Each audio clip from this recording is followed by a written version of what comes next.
welcome back to the Power We Hold podcast. I'm your host, Vanessa Albury, and you're tuning in to part 2 of my conversation with my co-host Caleb Williams and our first guest on the podcast, Trevor Bayack of Freedom Market. And before we get into the episode, I just want to share a little bit of information with you. First off, over the weekend, Trevor launched freedommarket.shop. It's the new Freedom Market space for purchasing through the Freedom Market. So please check that out. It's exciting that he's created the standalone website for the project, and I can't wait to see what's there. I can tell you one thing that will be there will be a new t-shirt line by Caleb from her brand Urban Jungle. So that'll be available on Freedom Market, and all the products that are available via the Freedom Market are BIPOC owned business products. So know that your support is going directly to BIPOC people in America. And some of the products are eco-friendly too. The tote bag that I contributed to creating is a recycled canvas or an organic cotton canvas, depends on which size is available. And there's also hand soap that's eco-friendly by Alafia, and a few other items that are eco-friendly. So just keeping in line with the awareness that these issues are interrelated, both economic, social justice, and the environment. And the more we come together in that awareness, the better it is for everybody, the more love we can share with everyone. So that's my first note. And on a celebratory note, Caleb has graduated from undergrad at NYU last week. I'm so proud of her. She represented her class in speaking at Yankee Stadium for graduation, which is such an honor and rightly bestowed upon her. She's so brilliant. I got to see both of her final projects for the year, which I'm really happy about. And she just did such a great job, blew it out of the water. Of course she did. So I just wanted to, shout out how massively proud of her I am, and delighted I am to be on this wild life ride with her. Caleb, I love you. You're brilliant, and I'm into it. I'm into everything about you. We may not appear to be likely loved ones on the outside, right? But I love Caleb like family, and that actually brings me to another thought I've been mulling a little bit.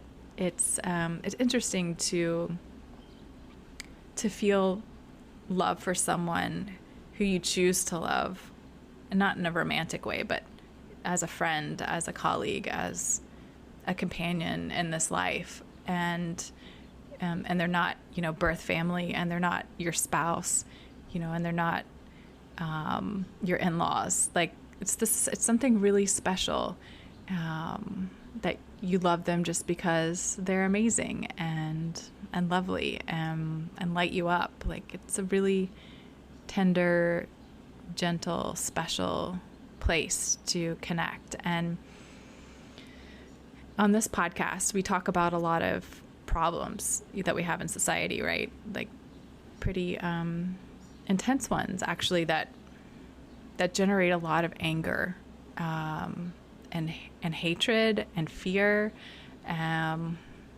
But with Caleb here with me, we come at it from a place of love. We come at racism from a place of love. We come at, being better environmental stewards from a place of love. We come at being a better ally to all people, LGBTQAI+, the neurodivergent, the, embodied people who are embodied differently than the rest of us. And yeah, I just kind of fumbled over that because I don't like to use the word disabled. So excuse me for that. I'm in that category of neurodivergent, and it's my narcolepsy is part of the American Disabilities Act. It's listed as a disability there. But I really don't like the word disabled because I don't feel disabled. I feel abled. I just feel differently abled. So I kind of fumbled over that language. But my point is that we can approach topics that instill or that spark anger and fear and hatred and all these things from a place of love by moving through those feelings, understanding those feelings, feeling your feelings, not shutting them down, but feel them, understand them, not necessarily react to them. And that, is an acquired skill to not react to your painful, low vibrational feelings. That's a development. That's something you have to put attention on. We don't just come out of the womb ready to handle our anger, right? So you see kids have meltdowns, right? But we have meltdowns as adults as well. We're just big kids running around, really. And I just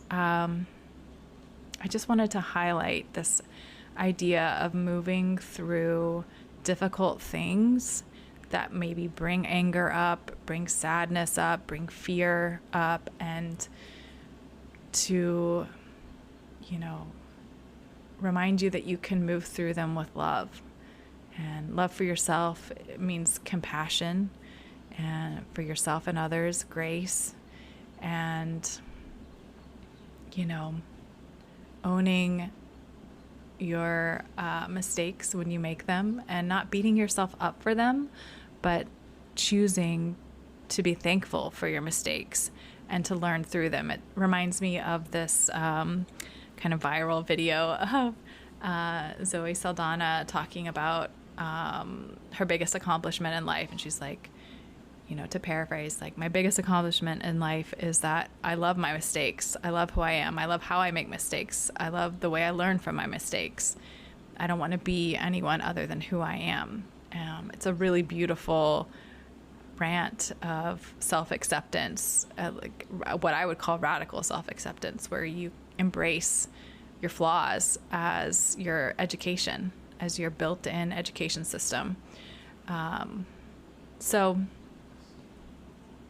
anger is, not bad. It's not a bad thing. It's a thing that we move through, or that we have the opportunity to move through. But it's not the best motivator.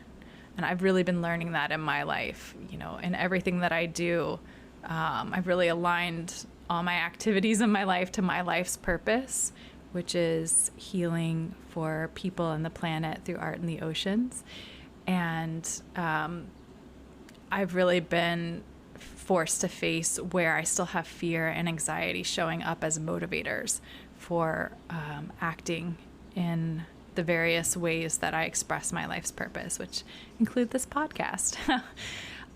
So I encourage you to also consider, where can you remove anger or fear or anxiety as your motivator and transition that motivation to love?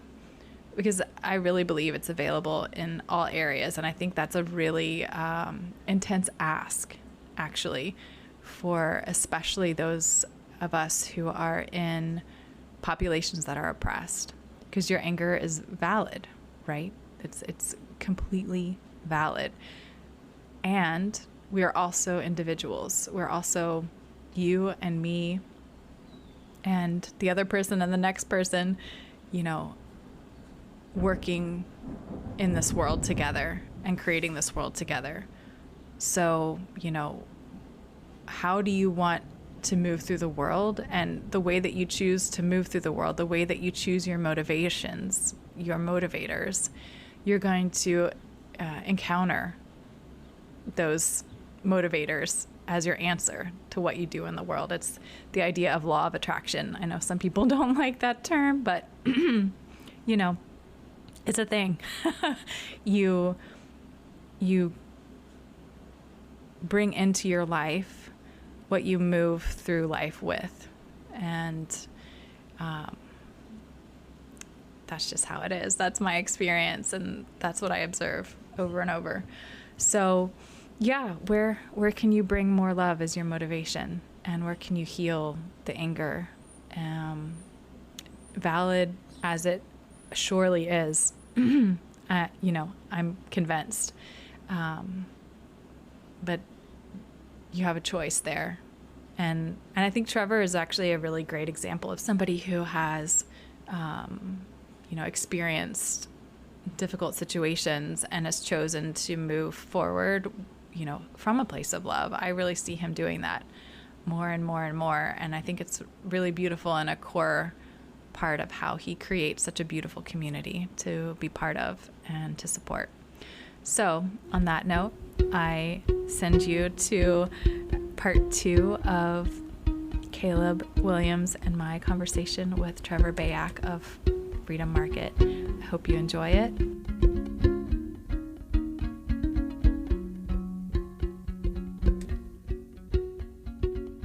When we get back for a second to escalation, de-escalation ideas around conflict with people who do not see eye to eye, I really love the way, and I think you've been part of this at the gathering, at least during the first year, especially when we were large group of people.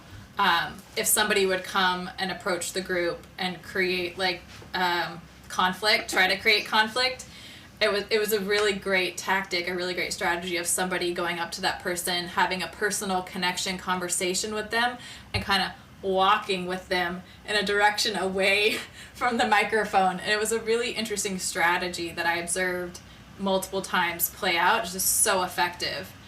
Do you have any thoughts around that? It's so funny. It happened again last night. Oh. Not so much in the person wasn't aggressive, but we were in our moment of silence. So every night we do our 9 minutes and 29 seconds of silence for Black and brown lives lost. And unfortunately that will be lost.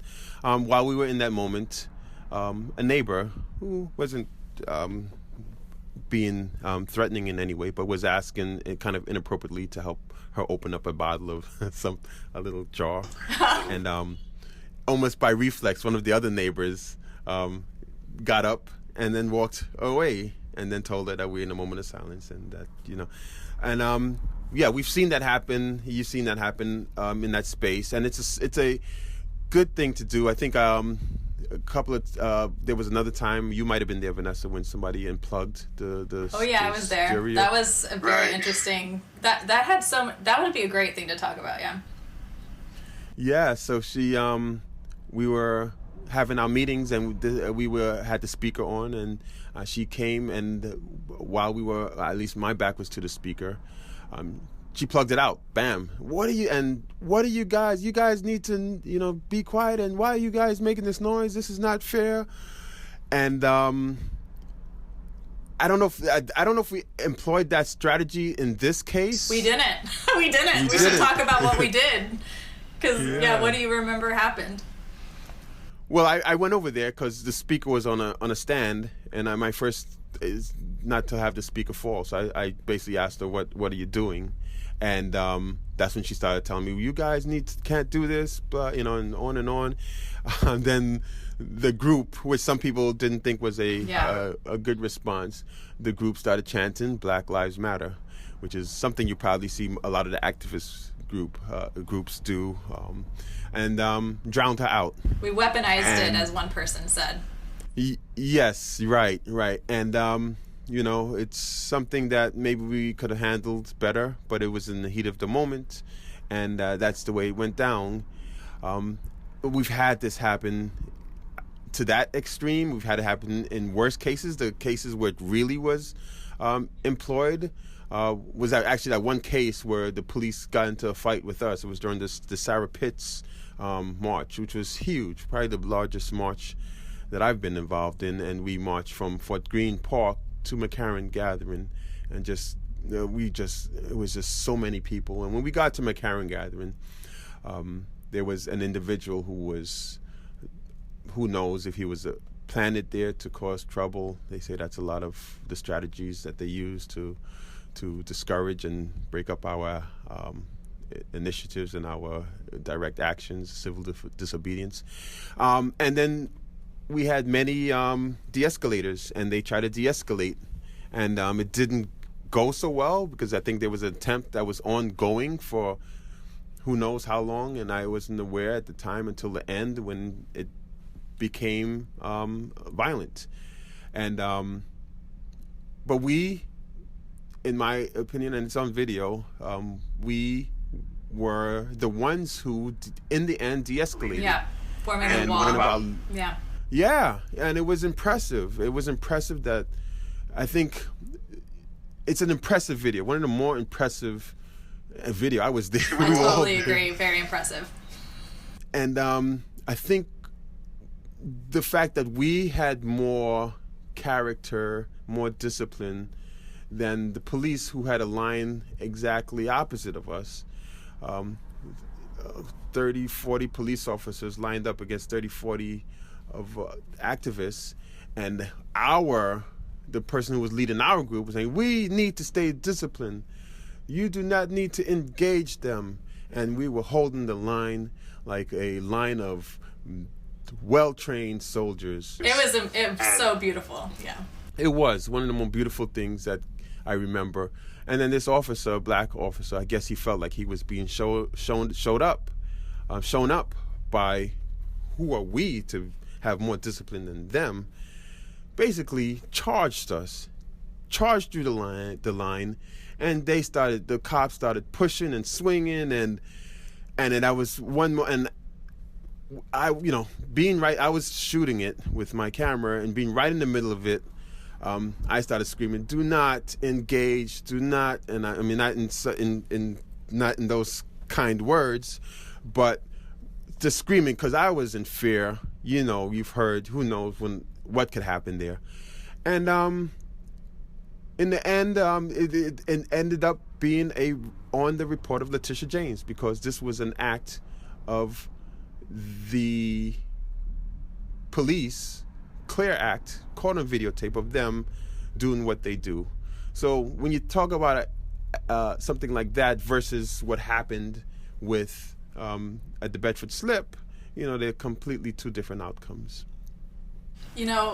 Hearing you talk about these experiences again, I can't help but think about in Between the World and Me, Ta-Nehisi Coates' book, where he talks about, there's a moment in midway through the book where he talks about going to the library at Howard and reading all the great thinkers around race, and looking at them all as, like, at first seeing them in conflict, like people that believe that we need to fight it. It's like, yeah, we weaponize the BLM chant because we need weapons. Like, this is what we're up against. Like, we're angry and we got to fight back. And it's like the Black Panther vibe, right? It's like, we got to stand strong. We need to be gunned up. Like, there's that position. There's Malcolm X. There's Dr. King. And then he started to see that, like, each great thinker kind of created a world of their own, a solution with it, and that none of these solutions are in conflict. Actually,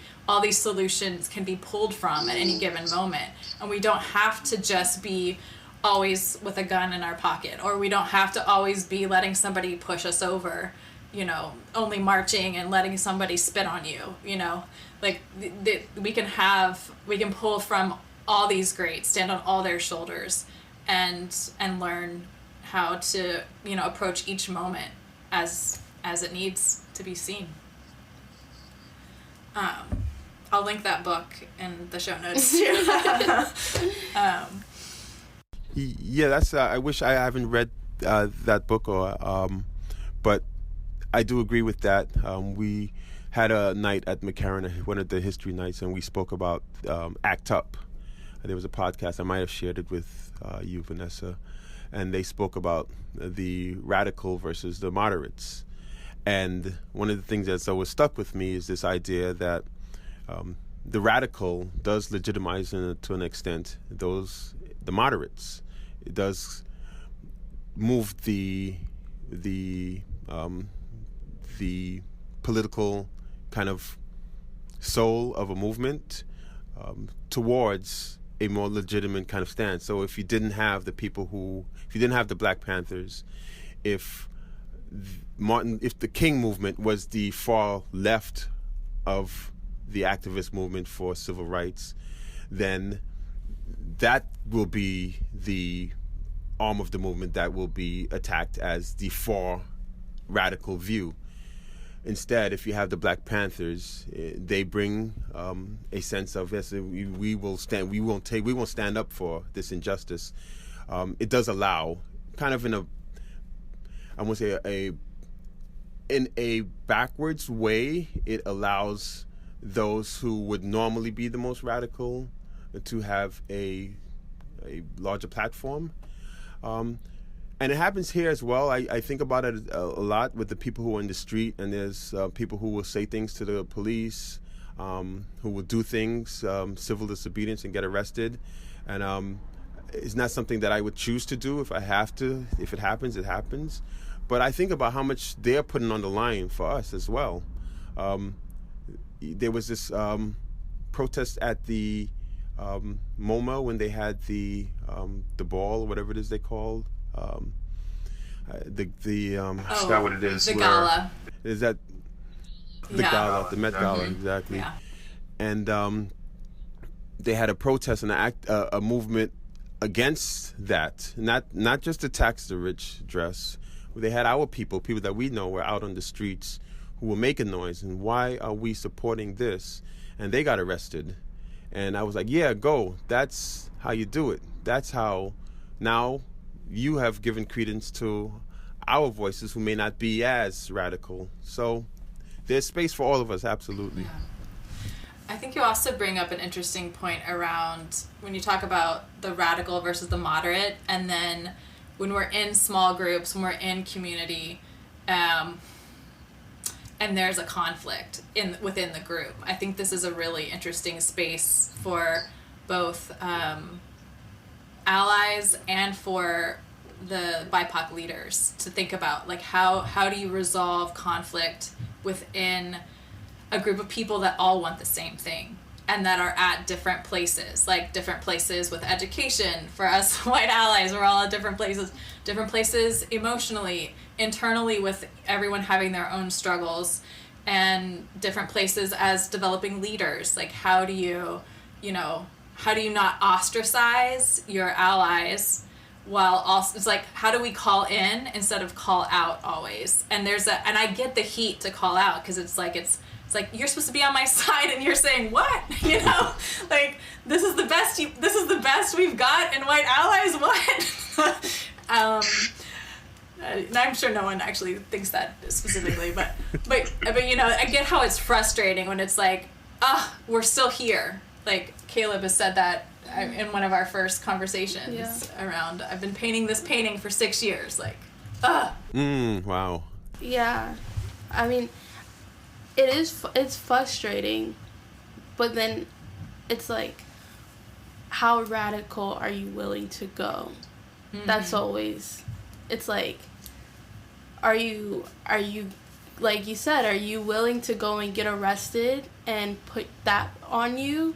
Are you, I don't know what else you want to do. Like, that's the farthest that my mind can think of radical as of right now.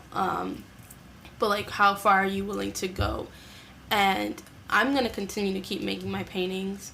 I'm going to keep vocalizing and speaking. I have transitioned to now making clothing that has my artwork on it, and to have people buy it and then having them carry that message into the world through clothing, which goes back to, in regards to money and being a black business, and also in regards to money and artwork, how people are more willing to buy clothing than they are to buy artwork because it has this value, this status that will either elevate you as a person in regards to style, you're different, you're dope, this is that. So that's been something that's interesting to me. But to have somebody physically wear my clothes is the same as, in my eyes, as you hanging my banner outside your window. You know, and allowing the people to see that. So it's building clothes. Yeah, it's like building clothes. Yeah, literally building clothes. But to allow that to be a way of me putting it into the world, and then I don't know what happens. You know, like, I didn't know you had that there, you know, for that long. Like, God knows how many conversations were started, how many people felt the type of way, how many emotions were brought out, how many of neighbors saw that and was like, I want that down right now. You know, I don't know. So, yeah. The link to buy Caleb's clothes is in the show notes of every show. And we're looking for a new site for the 2 banners that were at Trevor's house, just in case anyone listening is game to post them in their windows. Just side note. Yeah, I think that this is an important question. What each one of us has to decide what our line is on our radical moderate, you know, where we're willing to go, how far we're willing to go. I guess, yeah, and I guess my last thing would be, and not feeling, I don't know, like, this form of guilt, like you're not doing enough. Like, how do you deal with that? Yeah. Like, one thing I told somebody recently was, like, I want to be in the streets more. Like, physically being there, talking. I was doing that with my pop-up shops with my clothing and letting people know what the clothing is about, but I want to be at the front of, you know, in regards to our, like, prison system, you know, and talking about that. That's something I'm very passionate about, and I've done a lot of research on, and, you know, that's something that fires me up. And now trying to find ways of how can I be there? How can I, you know, put myself at the front lines? So that's something I've been dealing with. Am I doing enough? What can I do enough? Will I be safe? Will I be at harm? Can this come back on me later on? Like, you know, like, all those things just to fight for my people to get the justice that we all deserve. So... Wow. Well, that's amazing. The fact that the fact that we all want to be out there, but the fact that you are putting so much on the line. With the prison system, that's another form of slavery in a lot of ways, and the prison industrial complex. And as far as your art, I mean, we have probably the most popular saying that we have at McCarran Gathering is a quote from Tony Keita Bambara. And it goes, it is the artist's role to make the revolution irresistible. Yeah. And that's what you're doing in any of its forms. The value of finding it on a side of a fire escape or on clothing, it's all art, and it's all doing the same thing. It's putting it in a way that it's more digestible, and it's more practical, and it's more impactful. So, yeah. That's great. I know we all have that feeling of that. Are we doing enough? I think that's going to be inevitable. But and also, how is this going to hit me back? Right? Exactly. Yeah. Exactly. How is it going to affect me? What's going to be the consequences of my actions? I think about that myself all the time. You know, I'm going down. It's so funny. Like, just on a smaller kind of micro level. So this is the van. This section is going to be where I kind of display and shoot products and put, kind of find black and brown items that I can shoot here in the van while I'm on the road. And I have a flag in the front. That's the Pan-African flag. And I'm concerned, if I go down south in some neighborhood, not only just for me, but for my van. And I keep that flag displayed, and I'm, sleeping in the Airbnb or wherever is my mode of transportation in harm, or am I at harm? And at the beginning of 2020, I said to myself that, I've got to be willing to die for this. But still, that doesn't mean you're not scared and that you don't give it second thoughts. So I think it's a constant reevaluation. I love that we're talking about this in terms of art, because from the beginning I've been talking to you about this as an art project. Freedom Market is an art project. And what Caleb's talking about, like going out on the front end and talking about the prison industrial system, like art has vehicles for that kind of action, like performance art, right? Yeah. And there's funds available to support this kind of work. Like Franklin Furnace is something that I'm going to turn you on to. It's going to be great when you graduate. You're gonna get that. But there's that's the beautiful thing about the space that art has held in society. It's been this weird, like, doesn't fit space. Artists make things that may or may not be consumed, may or may not be sold. You can work as an artist your whole life and never earn $1, and then you die and your paintings are sold for millions. Yeah. Van Gogh, one of many, right? But the beautiful thing about art is that because it doesn't fit in the market, it doesn't fit cleanly anywhere. It's a space where everything else that we need is possible. And you recently told me, Trevor, that you're starting to see Freedom Market as an art project. Yes. Well, yeah, and first of all, to all the artists, you Vanessa, you Caleb, I mean, that's a choice. That's a brave choice, to go out there and express yourself and try to sustain on that. And to get back to Freedom Market. I've always gone back and forth between being an artist and being an entrepreneur, and the longest run I've had in any one of those was kind of always been a combination. But when I was as a videographer, I was able to express myself and be happy doing it, and it came to a point where that expression became monetized, and it wasn't fun anymore, and I wasn't sustaining myself. So it was a combination of two things were happening at once, and I leaned heavily into the entrepreneurship. Freedom Market was born in that stage of my life where it was entrepreneurship was the lead kind of passion. But as much entrepreneurship as I do, there's always art I'm always coming back to the artist in me. And shooting, even the videos that I'm shooting, that I post, I'm designing, expressing myself in some way that makes me happy. The trick is, how do you sustain yourself doing that? The happy balance that I have found, you guys at home can't see, but I'm in my van where my company, Free Your Arms, we do deliveries. And this is the van, and if you could look at the van, it's turning into an art project. Totally, I love it. I was looking at that. I was like, got the lights and everything. It looks Miles cool. Davis represented in the back. There's less room for commerce, and it's just the space for commerce is just shrinking, and that's kind of the organic way that Freedom Market has gone, and it's trying to figure out the fun thing about. I don't want to say the fun thing, but the compelling thing, the thing that's given me the reason to want to wake up and do this, is that I try to reach out to people in the same way that both of you are doing, which is through the art. Because it's the best way that I could find to reach out to people. If I don't do that way, then I struggle, and I don't think I could connect.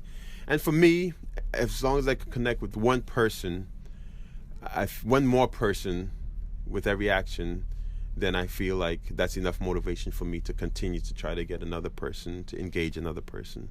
And I totally feel that.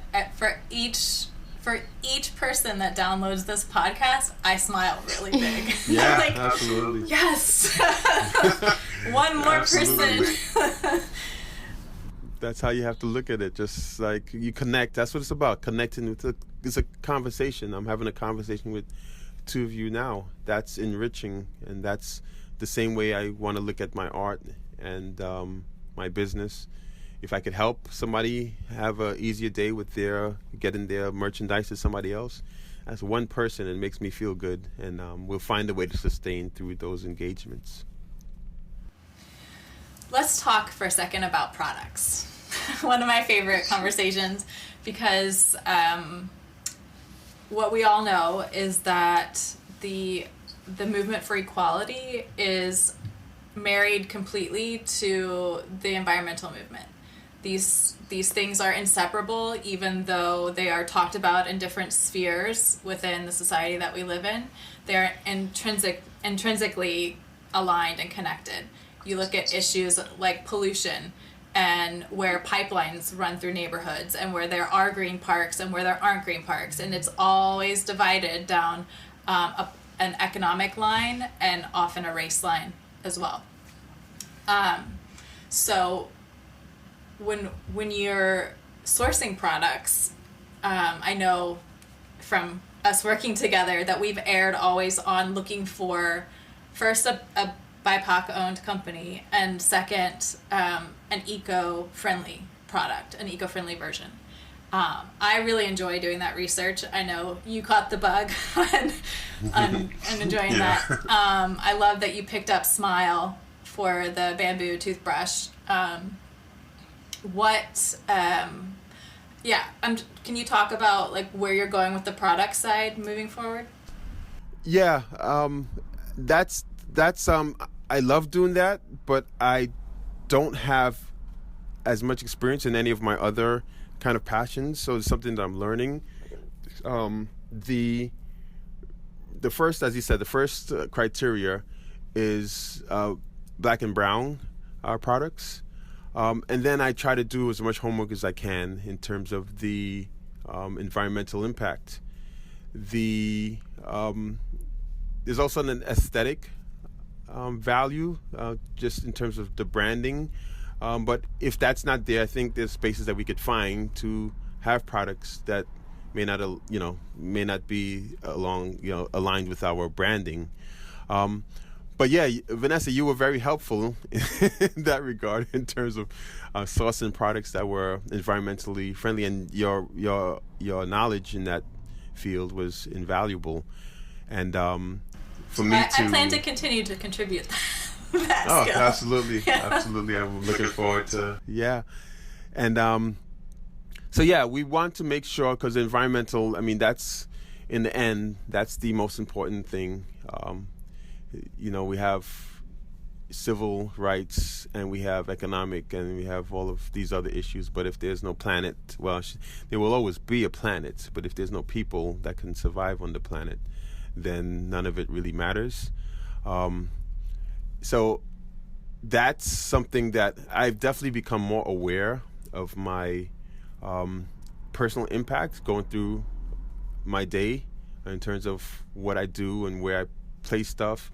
And one of the things that I'm really leaning into now is this upcycle idea of taking something that's there and reusing it in a way that's in a different form, that's, whatever it is, just finding different uses for different products. And that's where I could kind of feel creative, as well as, and not just me, it's our neighbors. We're working with one of our neighbors at McCarran Gathering. Ada is an architect, and before I even came into space, I knew of her work, and now she's really heavily involved in terms of helping us with the work that we're doing and finding the products and coming up with great ideas in terms of what we can do moving forward. She works with the container bins. What do they call those things? Shipping containers. And that's what she builds her homes out of. And going back like 5-6 years, I was amazed. Wow, who did this? Like going through Barnes and Nobles looking. I love architecture. Say, wow, who did this? And then to find out that she was right there in space with us. On the south side around Keep? You know the. No, she didn't do that one. All right. She didn't do that one. She did one on I can't remember the name of the street, but there's a one that's really popular on in in North kind of Bushwick area. I just put that together that could have been her. No, that was not her. But she and other neighbors are very integral, and we're working with the Free Store project as well. They need to be mentioned, which is a great project in terms of having people donate stuff. And I shouldn't say donate and pick up, exchange items that they've used before. And what we're doing as an extension to that is making it a more efficient process and putting it online.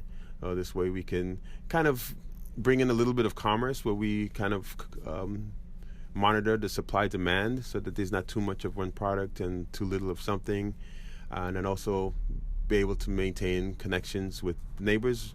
So that's where my logistics kind of passion is fulfilled, and trying to figure that out. So that's one of the things we're doing, and all of these things I hope will have a positive impact on the environment. I really love how you made a switch. Like when we first started talking about the freedom market, it was like, okay, we're gonna anti-Amazon it up. We're gonna ban Amazon. Amazon's out. Right? Like we're never gonna buy from Amazon again. But let me correct you there. Well, I don't want to. Okay, please. Go ahead. I was just gonna say. Go ahead. Go ahead. So I would never say, because yes, anti-Amazon, but I don't think it's never. I never recommend going cold turkey. I think we have a balance, because there's some things you just cannot find on Black-owned or Brown-owned, and that you need. But what I'm always a proponent of is to do your very best to not support those companies, and to do a little bit of research and finding something else. And we understand that that's hard. This is why we're here at Freedom Market. We're doing the work, so hopefully we can help you do that. But if we can't, just be aware and be conscious. So that's what I was going to say. We went from anti-Amazon to, like, there was a transition to nuance, where it's like, okay, we just don't need to rely heavily on Amazon. Like, we don't need our everyday everything to come from Amazon. We can start taking some of that back into the local community, back into BIPOC-owned businesses, back into eco-friendly products, and then when we're in a pinch, like there's still room for an Amazon, but Amazon doesn't need to be a behemoth, right? It doesn't need to be it's like it went from something that's, you can do when you need to in a pinch, to what everyone relies on. Mm-hmm. And yes. We need to change that narrative, right? We need to flip exactly. that. 100%. Well, I know we're getting close to time for you to go to the gathering and present. Do we have any last questions for Trevor before we let him go? I asked all my questions, but I thank you for taking the time to talk to us, and continuing the journey, no matter how hard it may be sometimes, because I know that comes with doing something you've never done before.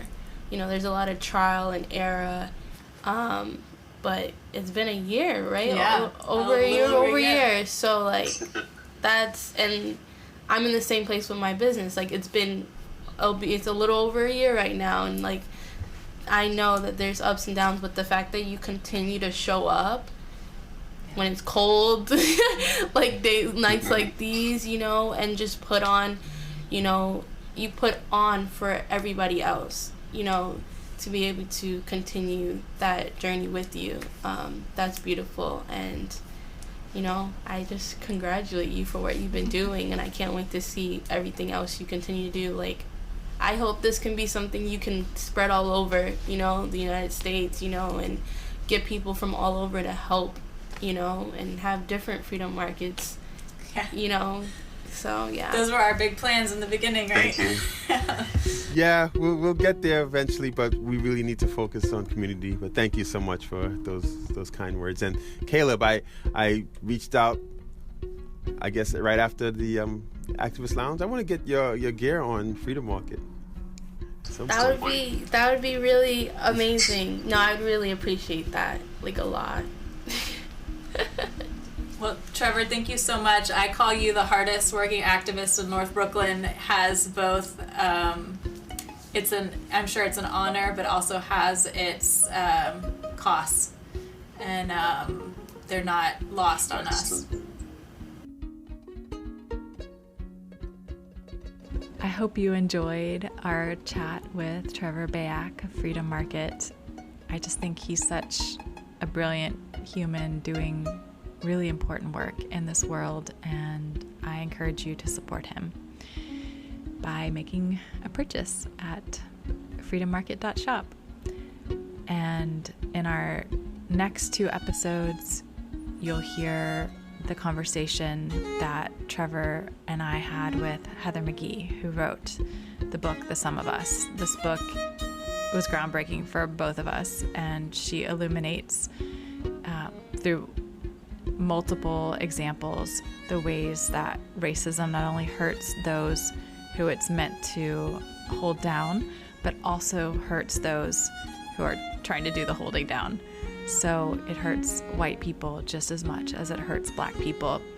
And, I think that's something that we don't really think about very often, how it impacts the privileged class. And in fact, what Heather illuminates is that, a lot of people think by holding something back from somebody else, they're helping themselves. But the reality is that you're only hurting yourself in that way. It's an incredible book. Please buy it. Please read it. And now that we're at the end of the episode, I encourage you to please, if you feel like you enjoyed our conversation with Trevor and you want to support this podcast, go to the link in our show notes to make a contribution via our Patreon. There are some costs in producing this podcast, and every little bit helps. What also helps is your 5-star ratings and comments and subscribes to our show. That's how we receive love from you and are encouraged to keep going. So thank you so much, and I look forward to chatting with you again in the next episode. Have a good week.